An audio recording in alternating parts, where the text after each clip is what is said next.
গুলা সাদা, এত বিশ্রী দেখা গেছে এদেরকে, বোঝা যায় গায়ে মুখে মনে চুন টুন মাইকে মনে দাঁড়াইছে এরকম। এতটা অসহায় ওদেরকে দেখছি, আমি আর জীবনে কোনো এত অসহায় কোনো মানুষকে আমি দেখি নাই। এদেরকে যতটা অসহায় আমি দেখছি, একদম এতিমের মতন দাঁড়ায় রয়েছে। মানে ওরা যে আমার কিছু করবো বা কিছু বলবো এরকম কোন শক্তি, এরকম কোন ভাষা তাদের ছিল না। একদম মানে অপরাধীদের মতন দাঁড়ায় রয়েছে। পরে এদিন গেছে এভাবে এলো, যার পরে পরে আরেকদিন কি বলবো, আরেকদিন অনেক সমস্যা হয়েছে, কিন্তু ভয়ের কিছু নাই আলহামদুলিল্লাহ। তো আমার খালি ধাক্কাইতো আর কি শরীরের মধ্যে আইসা, কে জানি ধাক্কাইতো এভাবে প্রায় আমার এই শুরুতে 4-5 দিন পর থেকে নিয়ে 10 দিন, পিছনের 3 দিন আর সে মাঝখানে ছিল 4 দিন 5 দিন, প্রায় সপ্তাহখানিক আমারে পিছনের মাঝে ধাক্কা মারতো। ধাক্কা মারতো, মানে কি জানি আমল করতে দিত না, বা কি জানি একটা আমার মনে হইতো যে কে জানি আমার পিছনে খুঁচাইতেছে, যে আমলে তুই উঠে যাওয়ার জন্য। এটা গেল। আরেকটা গেল, আমি যখন রাত্রে 12টার পর থেকে আমি আমল শুরু করতাম, তো আমার যখন ঘুম আসতো ওই হেফাজত আমল করার পরে যখন ঘুম আসতো, তখন কে জানি আমার জোরে মানে শরীরে মাঝে ধাক্কা মারতো। ধাক্কা দেওয়ার পরে বুঝতে পারতাম যে আমার যখন ঘুম আসতেছে, তখন মানে এটা কোনো আমলের কোনো ইয়া না, ক্ষতি না। আমি এমনিতে দিনে ঘুমাই কম, সারা রাত্রে সজাগ থাকতাম, তো দিনে ঘুমাইতাম বেশি, রাত্রে 1 ঘন্টা না আধা ঘন্টার মতো ঘুমাইতাম দিনে, আর পুরো সময় আমি কাজ করতাম, তো রাতে একটু ঘুম পাইতো। তো এই জন্য কে জানি আমার শরীরে আইসা ধাক্কাইতো আর কি। এভাবে মোটামুটি 10-15 দিন গেছে। যার পরে আমি একদিন ভৈরব গেছি, ভৈরব যাওয়ার পরে আলহামদুলিল্লাহ শুকরিয়া জানাই ওস্তাদজিরে। আসলে মানে এভাবে যে এতটা পাওয়ারফুল আমল হবে আমার জানা ছিল না। তো একদিন কামাল ভাই এখানে উপস্থিত আছে, কামাল ভাই জানে আমার বিষয়টা, ওস্তাদজিও জানে। তো ফার্স্ট টাইমে আমি কামাল ভাইয়ের ঘরে ঘুমাইছিলাম, তেমন কিছু হয় নাই। পরে আমি মসজিদে ঘুমাইছি, কামাল ভাইয়ের শুকরিয়া, মসজিদে আমার একটু জায়গা করে দিয়েছিল ঘুমাইবার জন্য। পরে দেখলাম আমি আমল করে শেষ করছি, প্রায় বাজে 3টা কত জানি বাজে, বিছানায় শুইছি। শোয়ার পরে একজন লোক আসছে, মানে এভাবে আসছে, আমার মাথা থেকে নিয়ে হাঁটতে হাঁটতে হাঁটতে হাঁটতে আমার পুরোটা শরীর রাউন্ড দিয়ে আবার সামনে গেছে, পিছন দিক দিয়ে ফিরে দিয়ে হাঁটতে হাঁটতে গিয়ে সামনের দিকে গেছে। যাওয়ার পরে আমি বুঝতে পারলাম যে কেউ মনে আসছে। তখন চোখটা খুলে দেখি যে একটা লোক দাঁড়ায় রয়েছে, ওর চেহারাটা দেখা যায় না, ফিস দিয়ে আমাকে দাঁড়ায় রয়েছে। মানে এরকম পুরুষ বা এরকম মানুষ আমি জীবনেও দেখি নাই। তো সারা শরীরের লুম্বা আমার দাঁড়ায় গেছে। মোটামুটি একটু ভয় ভয় ফিল করছিল।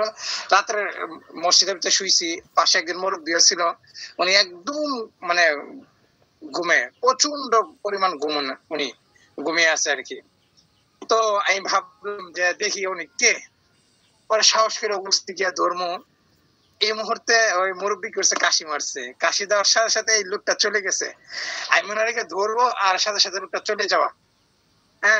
তো এই দৃশ্যটা সজাগ অবস্থায়, আমার একদম বাস্তব অবস্থায়, যে আমার সামনে যে একজন লোক আসছে, এটা জিন ছাড়া আর কোনো কিছু না। আমার কয়েকজন লোক আছে, আমি তাদেরকে জিজ্ঞেস করছি, পরে ওনারা বলতেছে যে হ্যাঁ একজন আসছিল, আপনার কাছে একজন আসছিল। আর যাই হোক, এরপরে এই বাস্তবে তাকায় রয়েছে আর কি। এরপরে একটু শুইলাম, শোয়ার পরে এই সময়টা ওই 5 মিনিটের ভিতরে বা 10 মিনিটের ভিতরে আমার মনে হয় আর কি, দেখলাম যে মেহরাবের কাছে একটা লোক বসে রয়েছে, এত সুন্দর পোশাক, খুব আমলি। তো আমি গিয়া ঘুম থেকে উঠে গিয়ে ওই লোকটার হাত নিলাম, আমার ডান হাত না বাম হাত আর ওনার ডাইন হাত, এবার জয়া মানে একটার ভিতরে আরেকটা দিয়ে আমি বসে রইলাম। ওই তাসবিহ টানতেছে, টানার পরে আমি ধরে রাখছি না, সরি, ফার্স্ট টাইমে ওনার ইয়াতে ধরছি, এই পাঞ্জাবির হাতার মধ্যে ধরছি আমি, তখন তো কোন নড়াচড়া করে না। এরপরে আমি হাতের মাঝে থাপা মেরা ধরছি, ধরার পরে কোনো নড়াচড়া নাই। এরপরে হাতের ভিতরে হাত ঢুকায় বসে রয়েছি। তো শেষে উনি আমার দিকে তাকায় একটা মুচকি হাসি দিছে। হাসি দেওয়ার পরে আমি বুঝলাম যে আমার ধরাতে উনি খুব সন্তুষ্ট। এই হলো আর কি, এই ওনার সাথে আমার রুমে বসে আমল করি, যে ঘরে বসে এখন কথা বলতেছে এই ঘরে বসে আমল করি। তো বাচ্চার কান্নার আওয়াজ পাইতাম, প্রায় সময় বাচ্চার কান্নার আওয়াজ পাইতাম, কিন্তু সকালবেলা জিজ্ঞেস করলে মানে কেউ বলতে পারতো না যে বাচ্চা কান্নাকাটি করছে। এভাবে দীর্ঘদিন চলছে। বাচ্চা কান্নাকাটি করতেছে হঠাৎ ভয়ঙ্কর আওয়াজ আসতো, আমার টিনের চালের মধ্যে আওয়াজও করতো। মানে এমন আওয়াজ আমার জীবনে আমি শুনি নাই। বাচ্চার কান্না খুব একটা কেমন যেন লাগতো, কিন্তু ওই আওয়াজটা আমার কাছে খুব অন্যরকম লাগতো। কেমন জানি একটা এই ভয়ের একটা আওয়াজের মতন থাকতো আর কি কান্নাটার ভিতরে।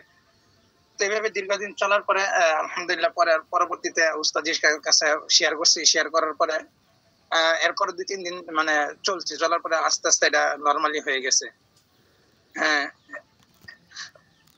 নরমালি হয়ে যাওয়ার পরে আলহামদুলিল্লাহ এর মধ্যে আমার ঘরে প্রায় সময় কে জানি থাকে বা কেমন জানি একটা ফিল হয় যে লোক হয়তো আছে এখানে। এই আমলগুলা করাতে আলহামদুলিল্লাহ আমার খুব ফায়দা হয়েছে, কারণ আমি অনুভব করছি অনেক কিছুই, আবার নিশ্চয়ই অনেক কিছু দেখছি আর কি। এর ভিতরে তো মস্ত বড় মুশকিল হাসিল হয়েছে বৈরবে আসার সময় অনেকগুলি গোটসাইটিও তো আছে। আমার ঘরে মানুষ ঢুকতো, পিরাতে আইসা আটকা যেত কিছু মানুষ, মনে হয় যে ভিক্ষা চাইতে আইতেছে এরকম। একদিন দ্বিতীয়, তারপরে আবার অন্য দিন কতগুলো অনেক বড় গুরু, বলদ গুরু, তারা কেমন জানি শুয়ে আছে, সিলিন্ডার করে শুয়ে আছে এরকম দেখছি। আরো একদিনে 2 দিন দেখছি, খেয়াল নাই, আমার স্মরণ নাই। আমার একটু লইছে, আমি একটু বলবো। কামাল ভাইকে বলতে দেন, পরে আবার বলেন। কামাল ভাইকে বলতে আমার একটু বাকি আছে, এখন আসছে সরাসরি। মাত্র এই যে আপনার একটা শব্দ হইলে কেমন জানি বা সোয়াইপার এখানে, আর তার পাশাপাশি সোয়াইপার যে আপনি লেভেলে, এটা তো মানে এটা বুঝছি লা ইলাহা ইল্লাল্লাহ মানে কেন বলেন এটা মনে পড়লো।